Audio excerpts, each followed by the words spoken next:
حضرت ابو بکر صدیق رضی اللہ تعالیٰ عنہ کی ولادت بسعادت حضور نبی کریم علیہ السلام کی ولادت شریف سے 2 سال اور چند ماہ بعد ہوئی۔ امام نووی رحمۃ اللہ تعالیٰ علیہ فرماتے ہیں کہ اسلام سے قبل زمانہ جاہلیت میں بھی حضرت ابو بکر صدیق رضی اللہ تعالیٰ عنہ کا شمار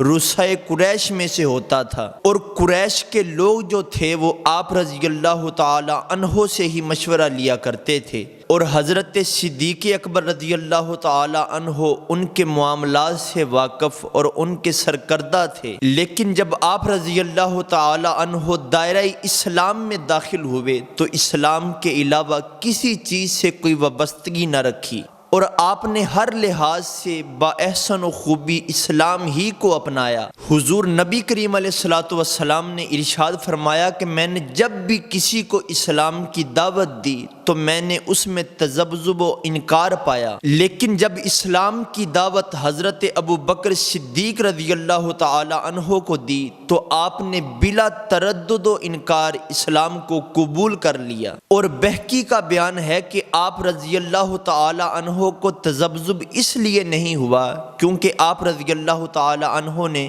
رسول کریم علیہ السلام کی نبوت کی علامات اسلام سے پہلے ہی جانتے تھے، اور جب آپ رضی اللہ تعالی عنہ کو اسلام کی دعوت دی گئی تو آپ نے اس کو فوراً قبول کر لیا۔ رسول اللہ صلی اللہ علیہ وآلہ وسلم نے ارشاد فرمایا کہ اے لوگو، کیا تم میرے دوست صدیق اکبر رضی اللہ تعالیٰ عنہ کو چھوڑتے ہو، حالانکہ جب میں نے تم سے یہ بات کہی کہ میں تمہاری طرف رسول مبعوث کیا گیا ہوں تو تم نے میری اس بات کو جھوٹ جانا، جبکہ حضرت ابو بکر صدیق رضی اللہ تعالیٰ عنہ نے میری اس بات کی تصدیق کی۔ یعنی حضور فرماتے ہیں اے لوگو، تم صدیق اکبر کو چھوڑتے ہو، یہ وہ صدیق اکبر ہیں کہ جب تم سب نے انکار کر دیا، جب میں نے کہا کہ میں اللہ کا رسول ہوں تو تم سب نے انکار کیا، لیکن اس وقت بھی میرا ایک دوست صدیق اکبر تھا کہ جس نے میری بات کی تصدیق کی۔ اور علماء کا بیان ہے کہ حضرت ابو بکر صدیق رضی اللہ تعالی عنہ اسلام قبول کرنے سے لے کر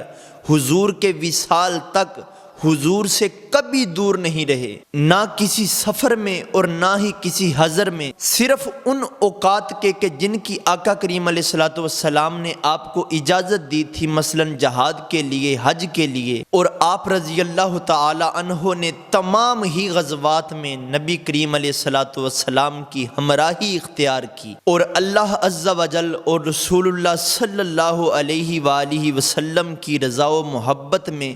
اپنے گھر والوں، بال بچوں کو چھوڑ کر رسول اللہ صلی اللہ علیہ وآلہ وسلم کے ساتھ آپ نے ہجرت کی، اور آپ رضی اللہ تعالی عنہ رسول کریم علیہ السلام کے غار میں رفیق رہے، اور کئی موقعوں پر آپ رضی اللہ تعالی عنہ رسول اللہ صلی اللہ علیہ وآلہ وسلم کے معاون و مددگار بنے، اور جنگوں میں بھی آپ رضی اللہ تعالی عنہ نے بہت سارے کارنامے سر انجام دیے، اور جنگ احد و حنین میں جبکہ تمام لوگوں نے ساتھ چھوڑ دیا مگر آپ رضی اللہ تعالی عنہ کی وہ ذات تھی کہ آپ پوری قوت کے ساتھ میدان جنگ میں ڈٹے رہے، اور غزوہ بدر میں حضرت صدیق اکبر رضی اللہ تعالیٰ عنہ کے بیٹے عبد الرحمن مشرکین کے ساتھ تھے، تو جب انہوں نے اسلام قبول کر لیا تو اپنے والد حضرت ابو بکر صدیق رضی اللہ تعالیٰ عنہ سے کہنے لگے کہ جنگ بدر کے روز آپ کئی دفعہ میرے وار کے نیچے آئے